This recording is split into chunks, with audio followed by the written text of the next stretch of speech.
All right, for your creepy scene in silhouette, you are going to start by sketching out two different parts of the drawing in silhouette. So essentially we're going to create two hills that are in shadow. One is going to have a creepy tree. One's going to have like what I'm calling a haunted house on it. As you draw along with me, make this your own. Okay, so you don't have to put things in the exact same place that I do. I will just give you some guidance in terms of where to place things just so you can see the most of your silhouette. Okay, so I'm going to start with a foreground hill and a background hill, and later on I think there's probably going to be a moon and a watercolor background.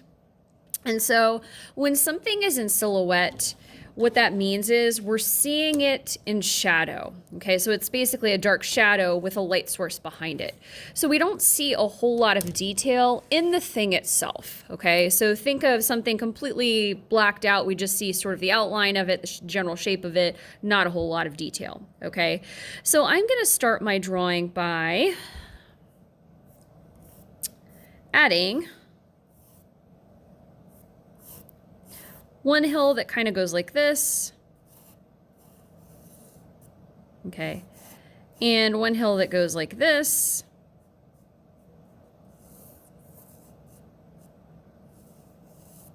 Okay.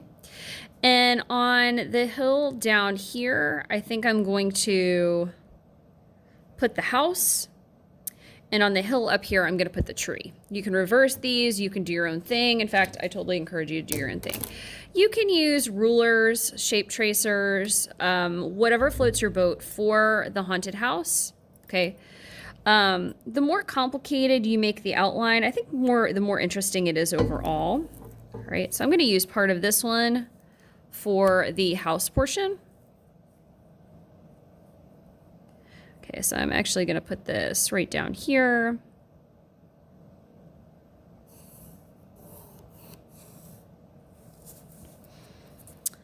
I'm going to create another little section of it over here.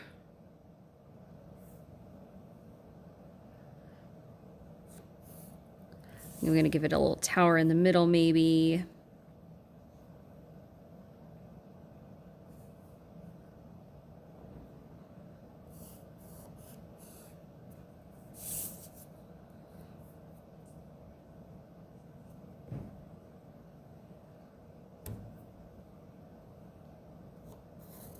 Okay, so I have a series of these, I don't know, cube-like structures.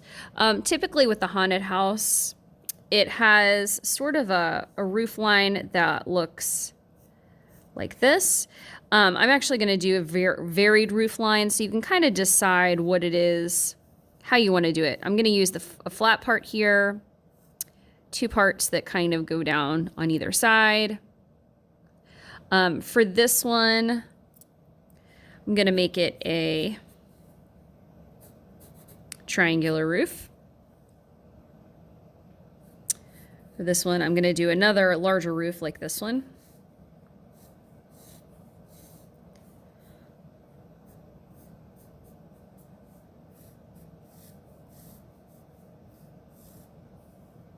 For this one, I'm going to do regular triangle roof. Now keep in mind, I'm not going to see these lines in the middle here. It's all going to be blacked out, and you'll see what I mean a little bit later on. Okay. At this point in time, I'm going to go ahead and do a series of different decent size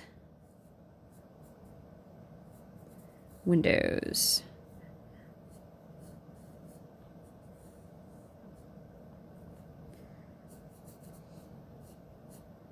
This is going to be one.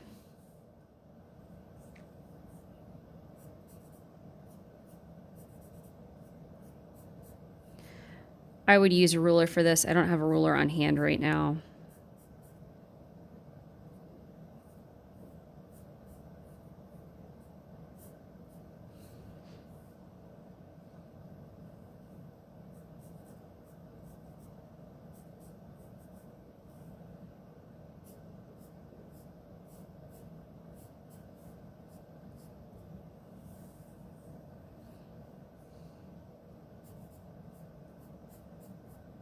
Ooh, the other thing I want to put on here is a chimney. How did I forget the chimney?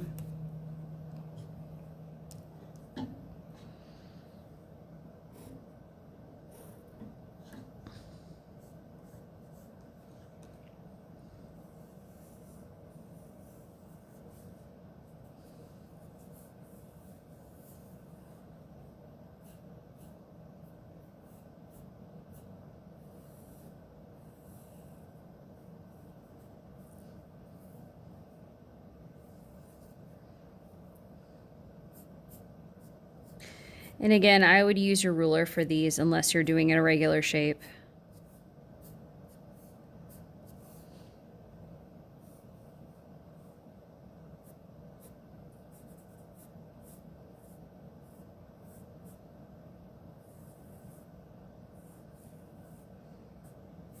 Now, I kind of not smartly did this here, but that's okay. You'll see what I mean. Okay. So this is what I have for my haunted house so far. Okay. And now at this point in time, I'm going to draw kind of a creepy tree that goes up this side of the piece. Okay. Creepy trees are actually one of my favorite things to draw. So I'm going to start by roots.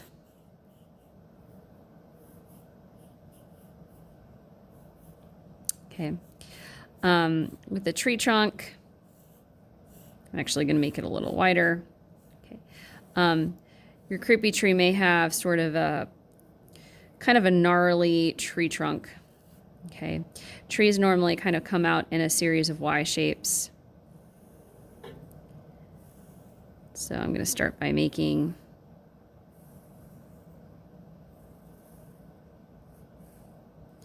these V shapes, and then bringing sides up.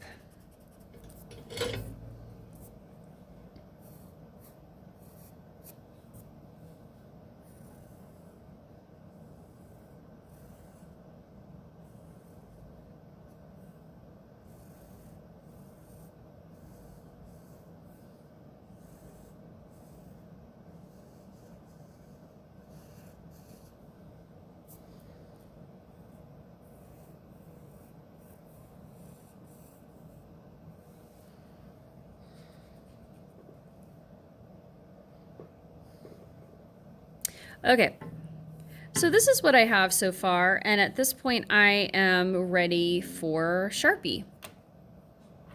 Oh, except I forgot something really important. I forgot my moon. Oh my gosh, what was I even thinking? Use the circle shape tracer if you can.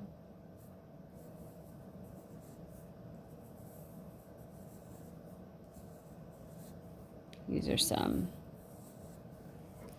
clouds that go across the sky.